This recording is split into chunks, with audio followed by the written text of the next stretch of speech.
Goeiemôre my boetie en sissa, wees gegroet in die wonderlike naam van Jesus op hierdie geseënde donderdagoggend. En baie dankie dat ek hierdie dag saam met julle kan begin met 'n gebed. Ek hoop julle het baie lekker geslaap en julle is uitgerus vir hierdie dag.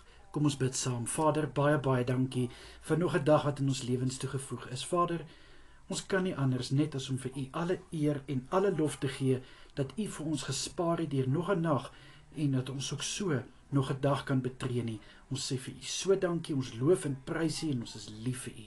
Vader, ek wil ook dankie sê dat ons kon rus inkry laasnag. Dankie Here dat U ons veilig gehou het hierdie nag. Dankie vir U hand van kalmte oor ons. Vader, ek bid vir hierdie dag. Ek bid vir alles wat voor lê hierdie dag. Mag elke een van ons dit aanpak, liewe Here, met goeie moed.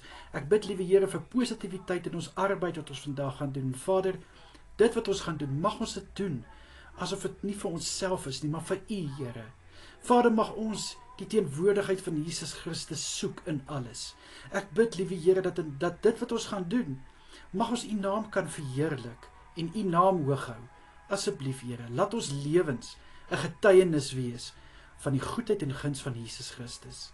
Vader, ek bid dat U asseblief elkeen sal beskerm deur vandag en elkeen sal veilig hou waar hulle ook al gaan en wat hulle ook al moet doen. In die kosbare naam van Jesus is dit my gebed. Amen en amen. Lekker dag vir elke een verder en kyk mooi na julleself.